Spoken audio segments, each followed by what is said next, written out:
الحمد لله رب العالمين والصلاة والسلام على سيد المرسلين أما بعد فأعوذ بالله من الشيطان الرجيم بسم الله الرحمن الرحيم الصلاة والسلام عليك يا رسول الله وعلى آلك وأصحابك يا حبيب الله الصلاة والسلام عليك يا نبي الله وعلى آلك وأصحابك يا نور الله.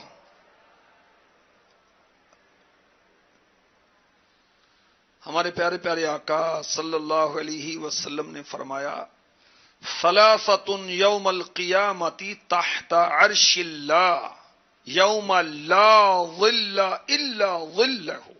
قیامت کے دن اللہ پاک کے عرش کے سوا کوئی سایہ نہیں ہوگا. تین شخص 3 persons اللہ پاک کے عرش کے سائے میں ہوں گے. عرض کی گئی یا رسول اللہ صلی اللہ تعالی علیہ وآلہ وسلم کون لوگ ہوں گے؟ فرمایا من فرج عن مکروب امتی، من فرج عن مکروب امتی، وہ شخص جو میرے کسی امتی کی پریشانی دور کر دے. نمبر 2 ومن احیا سنتی، میری سنت کو زندہ کرنے والا. نمبر 3 ومن اکثر الصلاۃ علی، اور مجھ پر کثرت سے درود شریف پڑھنے والا. سبحان اللہ. صلو علی الحبیب صلی اللہ تعالی علی محمد وعلی آلہ وصحبہ وبارک وسلم. جنت میں لے کے جائے گی بھائیو نماز کہ آج کے سلسلے میں انشاءاللہ پارہ 10 سورہ توبہ کی آیت نمبر 11 ہم سنیں گے. اس کے تحت مدنی پھول چنیں گے اور انشاءاللہ اس آیت سے جو فائدے حاصل ہوئے وہ بھی سنیں گے، اور نماز کے تعلق سے حدیث پاک بھی سنیں گے، اور جو نماز نہیں پڑھتے ان کے لیے کیا کیا وعیدات ہیں اس میں سے کچھ بھی سنیں گے. اللہ پاک ہمیں اچھی اچھی نیتیں نصیب فرمائے. اور اگر وقت بچا تو انشاءاللہ عیدین کی نماز کیوں فرض کی گئی، اس میں کیا حکمت ہے، انشاءاللہ یہ بھی عرض کیا جائے گا. پارہ 10 سورہ توبہ کی آیت نمبر 11 میں ارشاد ہوتا ہے فَإِن تَابُوا وَأَقَامُوا الصَّلَاةَ وَآتَوُا الزَّكَاةَ وَأَقَامُوا الصَّلَاةَ وَآتَوُا الزَّكَاةَ فَإِخْوَانُكُمْ فِي الدِّينِ وَنُفَصِّلُ الْآيَاتِ لِقَوْمٍ يَعْلَمُونَ.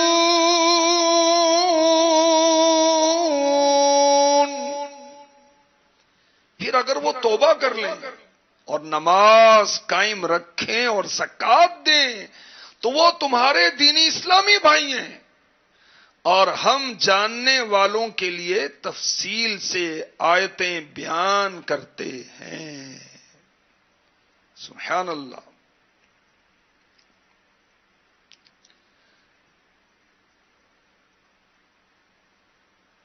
تو مسلمان ہونے کے لیے صرف کلمہ پڑھ لینا کافی نہیں، ارکان اسلام کی فرضیت ماننا بھی ضروری ہے. نماز کو فرض ماننا ضروری ہے، روزے کو فرض ماننا ضروری ہے، زکوٰۃ کو فرض ماننا ضروری ہے، حج وغیرہ کو فرض ماننا ضروری ہے. جو مسلمان ہو اس کو اپنے کفریہ عقیدے سے توبہ بھی کرنی ہوتی ہے. اس آیت پاک سے یہ بھی پتا چلا کہ اسلامی اخوت اور بھائی چارہ ہے. اسلام میں عربی عجمی کا فرق نہیں ہے، اسلام میں سندھی پنجابی مہاجر کا فرق نہیں ہے، کالے گورے کا فرق نہیں ہے. جو مسلمان ہو جائے وہ نیا ہے یا پرانا ہے، دونوں برابر ہیں.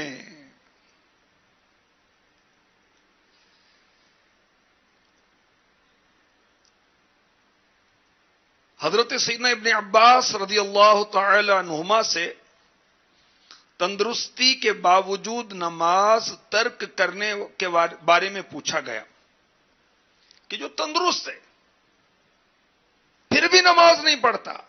حضرت سیدنا ابن عباس رضی اللہ تعالی عنہما نے فرمایا، آپ سے پوچھا گیا کہ کیا اس کی توحید مقبول ہوگی؟ فرمایا جس کی نماز نہیں اس کی توحید نہیں، جس کی نماز نہیں اس کی زکوٰۃ نہیں، جس کی نماز نہیں اس کا کوئی روزہ نہیں. حضرت سیدنا ابن عباس رضی اللہ تعالی عنہما فرماتے ہیں قیامت کے دن بندے سے سب سے پہلے نماز کے بارے میں سوال ہوگا. اگر اس کی نمازیں قبول ہو گئیں تو دیگر اعمال بھی قبول کر لیے جائیں گے. تندرستی کے باوجود نماز چھوڑنے والا جب کھانے کے لیے برتن سے لقمہ اٹھاتا ہے، وہ لقمہ کہتا ہے اللہ کے دشمن، اللہ کے دشمن نے مجھے اپنے منہ کی طرف اٹھا لیا، جو اللہ کا ذکر نہیں کرتا. تندرستی کے باوجود نماز ترک کرنے والے کے چہرے کو اللہ پاک کالا فرما دیتا ہے، اس کی اخلاق اس کی عادتیں تنگ کر دیتا ہے، بے نمازی کے رزق سے برکت اٹھا لیتا ہے. اللہ تعالی تندرست ہونے کے باوجود نماز کو چھوڑنے والے سے ناراض ہوتا ہے. اس کے پڑوسی بھی اس سے بغض رکھتے ہیں، نفرت کرتے ہیں. بادشاہ وقت اس پر ظلم کرتا ہے. تندرستی کے باوجود نماز نہ پڑھنے والے کی گواہی مقبول نہیں. اور یہ بھی فرمایا گیا کہ مسلمان کے لیے جائز نہیں اس کو کھانے میں شریک کرے یا اس سے اپنی بیٹی کا نکاح کر دے، اور نہ ہی اس کے ساتھ ایک چھت کے نیچے بیٹھے. اب وہ شادی وغیرہ رشتہ کرنا ہوتا ہے بیٹے کا بیٹی کا، تو کام کاروبار تو پوچھا جاتا ہے، مکانات دیکھے جاتے ہیں، سب کچھ دیکھا جاتا ہے. نمازی ہے یا نہیں ہے یہ نہیں دیکھا جاتا. اور وہ گناہ کرتا ہو جسے لوگ پسند نہیں کرتے، تو پھر کتراتے ہیں اپنی بہن بیٹی کا رشتہ دیتے ہوئے. نماز نہیں پڑھتا گویا کہ یہ کوئی گناہ ہی نہیں، حالانکہ ایک نماز بھی جان بوجھ کر چھوڑے تو اس کا نام دوزخ کے دروازے پر لکھا جاتا ہے. تو ایک ایسا غلط آدمی جو نماز نہیں پڑھتا، کہتے بڑا شریف آدمی ہے جی، بڑی نظر جھکا کے چلتا ہے، نماز تو پڑھتا ہے نہیں، یہ شریف ہے یہ بدماش ہے، یہ اللہ اور اس کے رسول کا نافرمان ہے، اس کو کس نے شریف کہہ دیا؟ ہاں، جو نماز پڑھے گا انشاءاللہ وہ شریف ہو جائے گا. اور نماز جو ہے یہ گناہوں سے بچاتی ہے، برے کاموں سے بچاتی ہے. اگر برا بھی ہے نماز پڑھے انشاءاللہ عز وجل اچھا ہو جائے گا. آسام سے بچاتی ہے بھائیوں نماز. اسم کہتے ہیں گناہ کو، آسام یعنی بہت سے گناہ. آسام سے بچاتی ہے بھائیوں نماز، بدکام سے بچاتی ہے بھائیوں نماز. جس طرح پانی جسم کو کرتا ہے پاک صاف، ویسے گناہ مٹاتی ہے بھائیوں نماز، ویسے گناہ مٹاتی ہے بھائیوں نماز. وحشت نہ ہوگی تم کو لحد میں نمازیوں کو قبر میں وحشت نہیں ہوگی، گھبراہٹ نہیں ہوگی. انہیں محسوس ہوگا کہ عصر کا وقت ہے. نکیرین قبر کے سوالات کریں گے، وہ کہے گا مجھے چھوڑو پہلے میں عصر کی نماز تو پڑھ لوں. اللہ اکبر. اس کو معلوم ہوگا جیسے عصر کا وقت جا رہا ہے. سبحان اللہ. وحشت نہ ہوگی تم کو لحد میں نمازیوں، وہ انسیت دلاتی ہے بھائیوں نماز. کفار و مومنین میں فارق نماز ہے، یہ فیصلہ کراتی ہے بھائیوں نماز.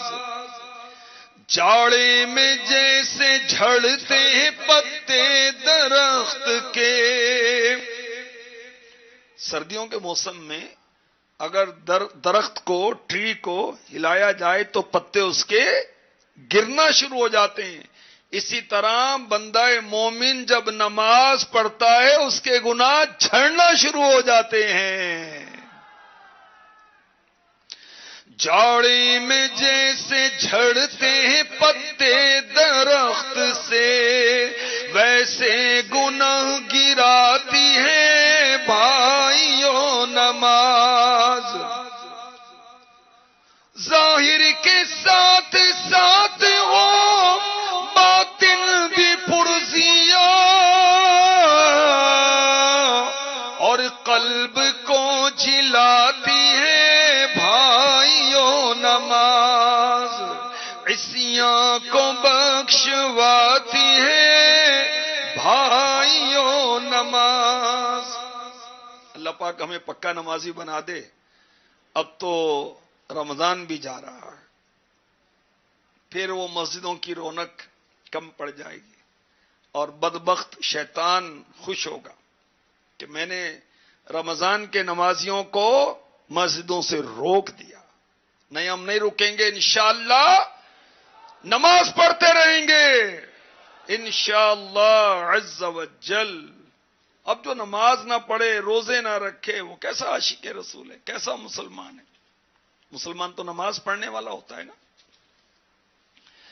اللہ تبارک و تعالی نے ہم پر نماز فرض کر کے ہم پر احسان کیا، یہ اس کا کرم ہے. جمعہ ہم پر فرض ہے، اور عید کی نماز یہ بھی فرض ہے. نماز پنجگانہ جو ہے یہ واجب ہے.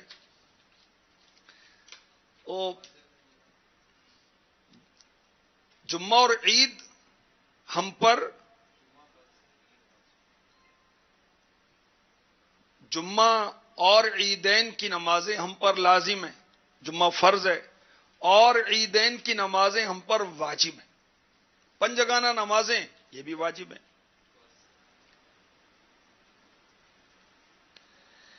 پنجگانہ نمازیں جماعت کے ساتھ واجب ہیں. اب اس کی حکمت جو مفتی احمد یار خان نعیمی رحمۃ اللہ تعالی علیہ نے بیان کی کہ جمعے کی جماعت یہ سارے شہر کی ہے یا اکثر حصے کی، تو پنجگانہ جماعت یہ جماعت کے ساتھ پانچوں نمازیں واجب ہیں. اور جمعہ جو ہے اس کو فرض کیا گیا، اور عید کی، عیدین کی، چھوٹی عید بڑی عید، اس میں مسلمانوں کا اجتماع ہوتا ہے. تو اس میں اللہ تبارک و تعالیٰ کی حکمتیں ہیں، اور اس میں ہمارے لیے کیا حکمت ہے، ہمارے لیے کیا فائدہ ہے کہ مسلمان جمع ہوتے ہیں اور ان کے حوصلے بڑھتے ہیں. اچھا، جمعے کو مسلمانوں کی عید کیوں کہا گیا یہ بھی سنیں، بہت پیاری بات ہے.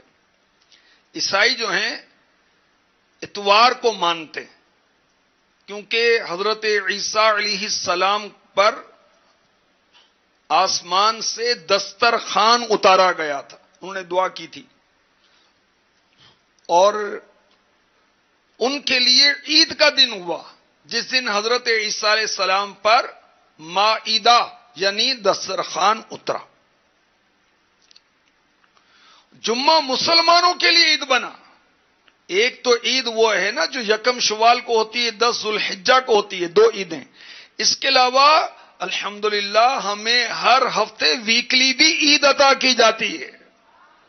مسلمانوں کی عید جمعہ یہ بھی عید ہے. اس میں کیا حکمت ہے؟ مفتی احمد یار خان نعیمی رحمت اللہ تعالی علیہ لکھتے ہیں انسانی دنیا کا پہلا دن جمعہ تھا اور انسانی دنیا کا آخری دن بھی جمعہ ہوگا. جمعے کے دن حضرت آدم علیہ السلام کی پیدائش ہوئی. جمعے کے دن آپ جنت میں تشریف لے گئے اور جنت سے زمین پر آنا بھی جمعے کے دن ہوا. قیامت بھی جمعے کے دن آئے گی. اور انبیاء کرام علیہ الصلاۃ والسلام پر بڑے بڑے انعامات کیے گئے تو وہ بھی جمعے کے دن ہوئے. حضرت موسیٰ علیہ السلام کا فرعون سے نجات پانا جمعے کے دن ہوا. حضرت یونس علیہ السلام کا مچھلی کے پیٹ سے باہر آنا یہ بھی جمعے کے دن ہوا. حضرت یعقوب علیہ السلام سے حضرت یوسف علیہ السلام ملے یہ بھی جمعے کے دن ہوا. حضرت نوح علیہ السلام کی کشتی پار لگی یہ بھی جمعے کے دن ہوا. ہفتے میں کتنے دن ہیں؟ 7 اور ہفتے کا پہلا دن کیا ہے؟ جمعہ. تو جمعے کو عبادت کے لیے خاص کیا گیا تاکہ ہمارے ہفتے کی ابتدا عبادت سے ہو، برکت سے ہو. اچھا اب کوئی کہے کہ ہم اللہ کے بندے ہیں، فرض پڑھیں گے، اللہ کا حکم ہے، سنت کیوں پڑھیں؟ اس کی کیا ضرورت ہے؟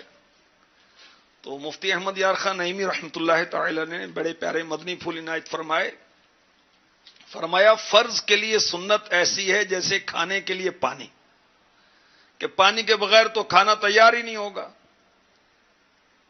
نہ کھایا جا سکے گا. ایسے ہی فرض نماز میں سنت داخل ہے. ہاتھ اٹھانا سنت، سورہ فاتحہ پڑھنا سنت، سورت ملانا وغیرہ. فرض کے ساتھ سنتیں بھی ادا کی جاتی ہیں اور سنتیں پیدائش ہی سے ساتھ ہو جاتی ہیں. مثلا ختنہ سنت، عقیقہ سنت، نام رکھنا سنت. جب انسان مرتا ہے فرائض ختم ہو جاتے ہیں، سنتیں مرنے کے بعد بھی نہیں چھوڑتی. قبر، کفن، دفن، فاتحہ، ایصال ثواب سنت. اس لیے ہمارا نام کیا ہے؟ اہل سنت. الحمدللہ. تو انشاءاللہ فرض بھی نماز پڑھیں گے اور سنتیں بھی ادا کریں گے. سنتوں میں سب سے اہم سنتیں ہیں فجر کی، اس کے بعد سب سے اہم سنتیں ہیں مغرب کی. اللہ ہمیں توفیق دے سنت مؤکدہ بھی پڑھیں، سنت غیر مؤکدہ بھی پڑھیں. سنت مؤکدہ کا ترک کرنا اچھا نہیں ہے. کوئی عادتاً ترک کرے تو گناہگار ہوگا. ٹھیک ہے، سنت غیر مؤکدہ ہیں، اس کو ترک کرنے میں گناہ نہیں، پڑھیں تو بہت ثواب ہے. اللہ پاک ہمیں پکا نمازی بنائے. آئیے دعا کرتے ہیں. اللہم اجعلنا قائمین صلاة تکون سببا لرضوانک یا رحمان والغفران ودخول الجنان وانقاذ من النیران. اے اللہ پاک ہمیں نماز قائم کرنے والا بنا، ایسی نماز جو تیری رضا اور بخشش کا ذریعہ بنے اے رحمان، اور جنتوں میں داخلے کا باعث ہو، آگ سے بچانے والی ہو. ایسی نماز کی توفیق عطا فرما. آمین بجاہ النبی الامین صلی اللہ تعالی علیہ وسلم.